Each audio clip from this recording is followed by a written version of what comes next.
이 공황장애가 완치가 가능할까요? 이 완치라는 게 어떤 상태를 말하는 건지 궁금하거든요. 예. 우리가 완치라고 하면 우리 일반인들 생각하면 병이 그냥 수술적으로 이렇게 우리가 암 환자가 암을 탁 떼놔가지고 다 끝났을 때 이럴 때 이제 완치라고 그러잖아요. 근데 우리 내과적인 데서는 그 완치라는 개념이 그렇게 수술적인 거를 의미하는 것은 아닙니다. 우리가 쉽게 말하면 이제 관해라고 우리는 이제 얘기를 하는데 우리가 관해가 되는 경우면 우리가 어느 정도 완치에 가까웠다고 이제 얘기를 할 수가 있어요. 증상이 우리가 공황장애 증상을 점수를 이렇게 책정을 해보는데 우리가 그런 스케일에서 우리 공황장애 이제 심각도 척도라고 있거든요. 한 4점 내지 5점 이하를 우리가 관해된 상태로 보는데 그런 정도라면은 뭐 어느 정도 안정이 되는데 많이 됩니다. 근데 실제로 이제 우리가 만성화되는 사람도 많지만은 한 3, 40% 깨끗이 낫는 사람도 있죠. 아, 다시는 안 오는 건가요? 네, 예, 예. 예. 근데 공황장애는 그래서 음. 다른 공존 질환이 없다면 정신과적이나 신체적으로 질환이 없다면 그렇게 3, 40%는 깨끗하게 날 수 있습니다. 그러면 나머지 60% 정도는 증상이 싹 가시지는 않는다는 뜻이네요. 그렇죠. 이제 중등도 정도만한 중증 있었던 사람 중에 일부는 잔류 증상을 갖고 삽니다. 그러니까 전조 비슷한 거 갖고 사는 거죠. 네. 근데 전조 같은 거 왔을 때 우리가 배운 대로 아 이거 안 죽는 음. 거지라고 생각해가지고 그냥 가라앉히시는 분들이 많아요. 근데 이런 분들 병원 안 옵니다. 근데 그러다가 이게 전조가 왔을 때 너무 불안하고 아까 불안 민감성이 너무 높아져가지고 힘든 사람은 병원에 와서 다시 치료받게 되죠. 네. 그래서 이 치료받는 사람들은 그래도 이렇게 악화되는 코스를 밟지는 않아요. 네. 그러니까 그래도 근데 인지행동 치료 안 받고 약만 먹은 사람들은 사실은 병원에 자주 올 수밖에 없죠. 그 공황장애 때문에 좀 만성화되신 분들은 병원을 바꾸기도 하고 그렇죠. 선생님들을 이렇게 여러분을 찾아다니시는 쇼핑하죠. 네. 거를 봤는데 저도 옛날에 좀 욕심이 있었으니까 네. 제가 한번 낫게 해보자. 안 되더라고 잘. 그렇죠. 근데 그렇게 만성화를 막는 거는 결국 처음에 치료 잘 받는 거, 그다음에 인지행동 치료까지 잘 마치는 건가요? 그렇죠. 그러니까 인지행동 치료가 사실은 그래서 그 나머지 40%를 굉장히 중요합니다. 어떤 분은 90%까지 좋아진다고 얘기하시는 분도 있어요.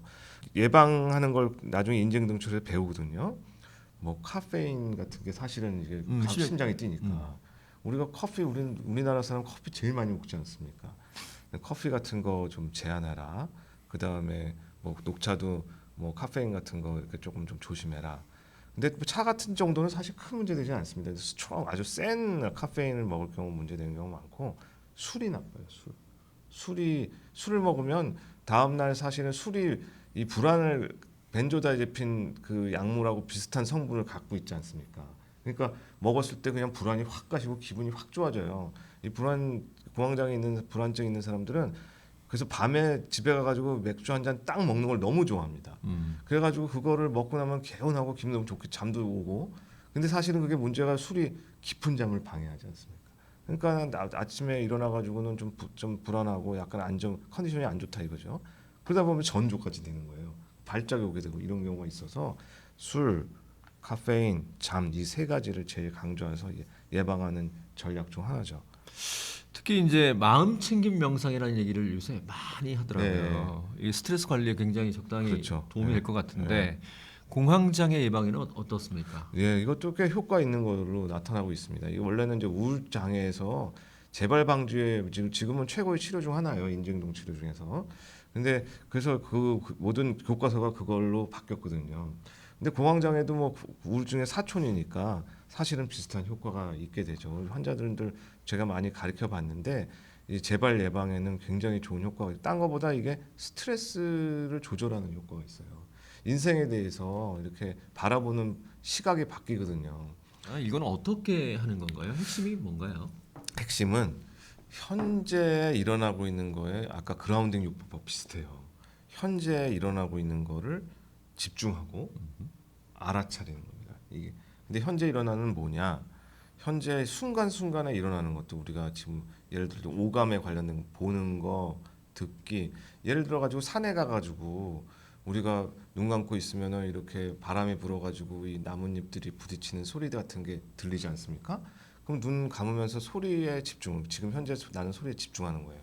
근데 소리에 집중하다 보면 옛날에 나빴던 것도 생각나고 뭐 좀 있다가 갑자기 마음이 막 방황을 하면서 막 내 오늘 해야 될 것도 막 생각나고 이게 막 방황을 하지 않습니까?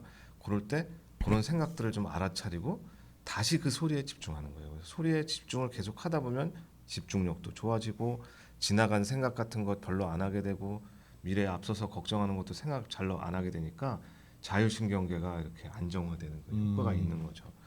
근데 이게 인생이 사실 근데 그것만 하면은 너무 기술적이고 인생에 대해서도 그렇게 생각하는 거예요. 지나간 거 다 소용없는 거 생각해봐야 뭐하냐. 미래에 일어나지도 않는 일을 가지고 집중해봐야 뭐하냐. 현재에 대해서만 잘 집중하고 살아보자. 그리고 현재를 즐겨라만이 그 마찬가지로 현재를 받아들이고 수용하면서 살아가라. 이런 방법이죠. 말씀은 좋은데 잘 안 될 것 같거든요. 그렇죠. 처음에는 안 그러니까 돼요. 뭐 잡념만 생길 것 같은데. 잡념 영상 그렇지. 처음엔 자고 뭐 잡념 생기고 막 굉장히 어려운데 그 잡념의 그 근원을 잘 찾아보면 사실 내가 걱정하고 있는 것들은 그 뭐 약간 좀 지나갔는데 쓸데없이 생각하는 것들이 많거든요. 근데 그거를 받아들이게 되는 거예요. 아, 내가 이런 생각들을 많이 하는구나.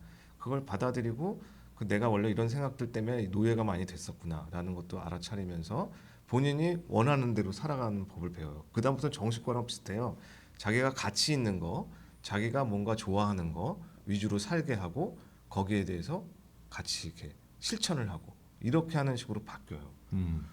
구황정에서 이 마음챙김 명상이 도움이 된다고 하니까 배우고 싶은데 그럼 어디서 배워야 돼요? 이것도 동영상인가요? 동영상도 지금 많이 만들어졌죠. 네. 그리고 이제 사실은 뭐 병원에 지금 마음챙김 명상이 많이 퍼져 있습니다. 그리고 프로그램들도 많이 있는 대학병원들도 있고 개인 병원들도 있거든요. 그러니까 거기서 아마 검색해 보시면 그걸 배우시는 선생님들이 많아요. 근데 거기서 많이 배우시면 좋을 것 같고 그 다음에 그 동영상도 앞으로 많이 나오고 디지털 치료제도도 좀 만들어질 예정에 있어서 이렇게 되면 아마 이제는 이제 다 디지털로 갈 거 아닙니까? 환자분들이 그 디지털 치료제를 잘 사용하면 좋겠습니다.